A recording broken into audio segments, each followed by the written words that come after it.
নিয়ে একটি ভিডিও দিয়েছিলাম। মাহফিলে যারা হালকা জিকির করবে তাদেরকে কাফের বলেছিল সেজন্য। তো এই ভিডিওতে হারেজি ও ওয়াহাবি মতবাদের যারা ভাইয়েরা কমেন্ট করেছেন, আমি কমেন্টে জবাব দিই নাই। আজকের ভিডিওটা তাদের জন্য, শেষ পর্যন্ত দেখবেন। আচ্ছা, এখন একটু দেখে আসি, তারপর আবার আসছি। এই যে শায়েক আবদুল্লাহ, খারিজি ওয়াহাবি মতবাদের একজন বড় আলেম, উনি দুই ধরনের বক্তব্য দিয়েছেন এই ইসলামী সঙ্গীত নিয়ে। শুনে আসি। গান শোনা হারাম। গান শোনা কি? সূরা লোকমান আয়াত নম্বর 6। এই আয়াতের তাফসিরে অনেক মুফাসসিরগণ লিখেছেন যে এখানে গানের হারাম হওয়ার বিষয়টিকে আল্লাহ তাআলা বুঝিয়েছেন। বিভিন্ন হাদিস থেকে সাহাবায়ে কেরাম বর্ণনা করেছেন গান শোনার বিষয়টিকে হারাম। রাসূল আকরাম সাল্লাল্লাহু আলাইহি ওয়াসাল্লামের হাদিসে আসছে তিনি বাদ্যযন্ত্র ভাঙার জন্য আল্লাহ তাআলা তাকে পাঠিয়েছেন, অর্থাৎ এগুলো বন্ধ করার জন্য এসেছেন। মনে রাখবেন, গান এটা মানুষের অন্তরে ঈমানি চেতনাকে নষ্ট করে দেয়। শুধু ধর্মীয় গানই গাইবেন আল্লাহকে নিয়ে এমন কোনো কথা নাই। আপনি দুনিয়াবি গানও গাইতে পারেন, সেখানে খারাপ কিছু না থাকলেই হলো, অশ্লীল কিছু না থাকলে হলো, নোংরাম অসভ্যতার দিকে আহ্বান না থাকলেই হলো। আপনি খালি গলা গান, চমৎকার কণ্ঠ আল্লাহ দিয়েছে, আপনি গান, নিষেধ নাই। নবী করিম সাল্লাল্লাহু আলাইহি ওয়াসাল্লাম হাসান বিন সাবিত রাদিয়াল্লাহু তাআলাকে কবিতা আবৃত্তি করার, খালি গলায় গান গাওয়ার পারমিশন দিয়েছেন। তিনি নিজেও হুনাইনের যুদ্ধে, খন্দকের যুদ্ধে, মসজিদে নববী নির্মাণের সময় বিভিন্ন সময় গেয়ে উঠেছেন, আনান নবিয়্যুল্লাহ কাযিব আনা ইবনে আব্দুল মুত্তালিব আল্লাহুম্মা লা আইশা ইল্লা আইশাল আখিরা ফাগফির লিল আনসারি ওয়াল মুহাজিরা। তিনি নিজেও গেয়েছেন। আপনি গান, শুটিং প্রতিযোগিতা হচ্ছে বাজারে, নবী সাল্লাল্লাহু আলাইহি ওয়াসাল্লাম উৎসাহ দিয়েছেন বিনোদনকে যে চালাও। গান শোনা মুসলিমের জন্য কতটা ক্ষতিকর।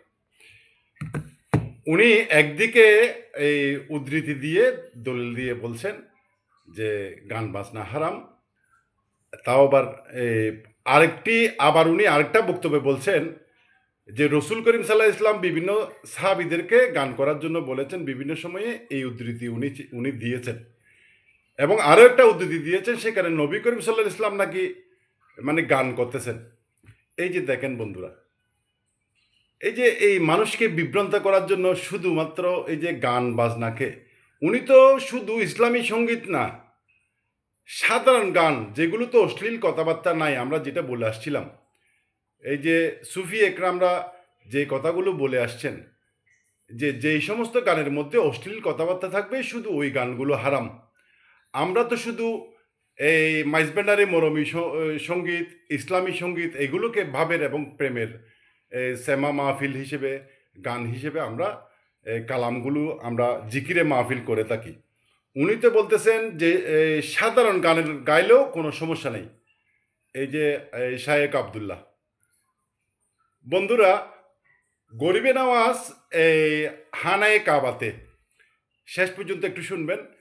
হানায়ে কাবা তোয়াব করার পরে মদিনা শরীফ যাবেন, তখন গরিবে নওয়াজ চিন্তা করতেছেন যে রসুল যেহেতু মক্কা থেকে মদিনা হিজরত করছেন, তাহলে আমি হেঁটে গেলে বিয়াদবি হবে রসুলের সামনে। আদব কি জিনিস দেখেন বন্ধুরা, শিক্ষণীয় বিষয়। এই 5 থেকে 600 কিলোমিটার রাস্তা গরিবে নওয়াজ গড়াগড়ি করে 2-4-5 মাস সময়, শরীরের কোনো রক্ত মাংস হাড্ডি ছাড়া কিছু ছিল না, গড়াগড়ি করে। তখন তো রাস্তাঘাট এরকম ঝাড় জঙ্গল ছিল, এরকম এত উন্নত রাস্তাঘাট ছিল না। এই 5-6 মাস পরে গরিবে নওয়াজ এই মদিনা শরীফের, এই মদিনা মনোয়ারার এই যে বাইরে সিঁড়ির সামনে যখন গিয়ে পৌঁছালেন, সাথে সাথে রসুলের দরবার থেকে রসুল বলতেছেন, এই মঈনুদ্দিন, তুমি এই মুহূর্তে হিন্দুস্তান চলে যাও, ওইখানে দিন ইসলামের ডঙ্কা বাজিয়ে দাও। তাই রসুল আমার পরিবর্তে সবচেয়ে বড় ক্ষমতা যেটা রসুল ওনাকে দিয়েছেন, তাই রসুল। তাহলে গরিবে নওয়াজ এই হিন্দুস্তান, ভারতবর্ষে এসে 99 লক্ষ মুসলমান করেছেন। সকল জাতিকে দাওয়াত দেওয়ার জন্য উনি ঢোল বাজিয়েছেন, ঢোলের মাধ্যমে, গান বাজনার মাধ্যমে সকল জাতিকে এখানে আহ্বান করেছেন। 99 লক্ষ মুসলমান করেছে, এটা কৌশল ছিল। যেই সেমা মাহফিল এখনো যারা বড় পীরকে, গৌসে পাক বড় পীরকে সকল তরিকা, শরীয়তের সকল তরিকা যা মানে, এই গৌসে পাকের মাজার শরীফ সংলগ্ন মসজিদে কখনো আপনারা শুনছেন যে মাহফিল হয়, সেমা মাহফিল হয়?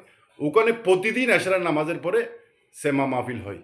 গরিবে নওয়াজ সেমা মাহফিল করেছেন গান বাজনার মাধ্যমে, ডোল বাজিয়ে পুরো বা সকল জাতিকে একত্রিত করে ৯৯ লক্ষ মানুষকে হেদায়েত করেছেন। গৌসুল আজম মাইজভান্ডারী এই যে জাতি ধর্ম সকল জাতিকে একত্রিত, এই যে গৌসুল আজম মাইজভান্ডারী যখন এসেছেন তখন বিভিন্ন সম্প্রদায়ের লোক এখানে গিয়ে হেদায়েতপ্রাপ্ত হয়েছে।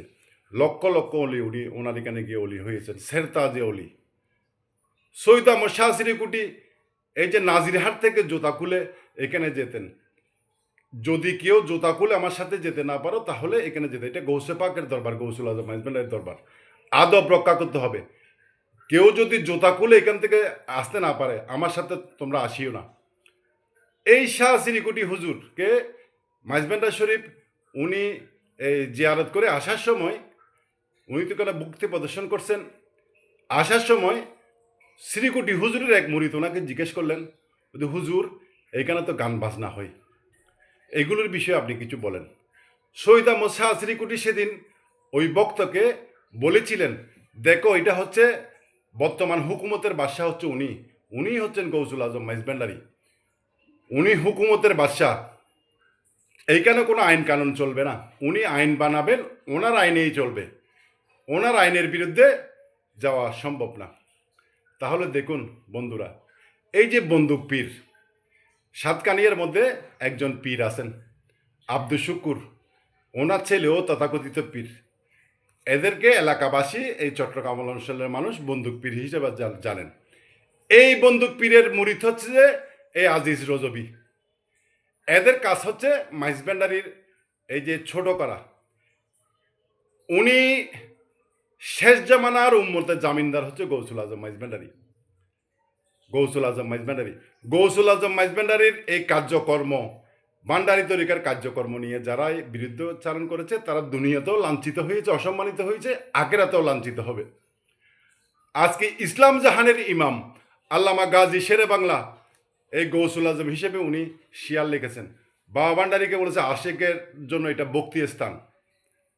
তাহলে দেখুন বন্ধুরা, ইসলামে ফেতনা সৃষ্টি করার জন্য এই হারেজি, এই যে ওয়াহাবি নবী বিদ্বেষী ইমাম হুসাইনের বিরুদ্ধে যারা আছে, আর এরা তো আছেই নতুন করে সুন্নি লেবাসদারি এই গজবি বন্দুক ফিরের এই মুরিদ, ঠিক আছে, এই বন্দুক ফিরের মুরিদরা এখন এইগুলো বিভ্রান্ত করতেছে মানুষকে এই যে ভাবের সঙ্গীতের মাধ্যমে যে একটা খোদার যে বন্দগী হয় প্রেমের, মাইজভান্ডারী মেসেজটাই হচ্ছে একটা প্রেমের মেসেজ, ঐশ্বরিক প্রেমের মেসেজের মাধ্যমে এই সর্বপ্রথম বাংলাদেশে গৌসুল আজম মাইজভান্ডারীর তরিকাটাই প্রবর্তিত হয়েছে। আর শ্রীকুটি হুজুর এই মাইজভান্ডারীর তরিকার পরে এই শ্রীকুটি হুজুরের তো অগণিত মুরিদ আছে বাংলাদেশে। শ্রীকুটি হুজুর কি বলছেন? সাবধান থাকবেন বন্ধুরা। এই সমস্ত এই যে ফিতনা সৃষ্টিকারী এই সমস্ত এই যে ভ্রান্ত আকিদা পোষণ যারা করে, এই যে গৌসুল আজম মাইজভান্ডারীর এই যে দরবারের আমাদের এই যে শ্যামা সঙ্গীত নিয়ে যারা বিভ্রান্ত সৃষ্টি করছেন, এদের থেকে একটু সাবধান থাকবেন।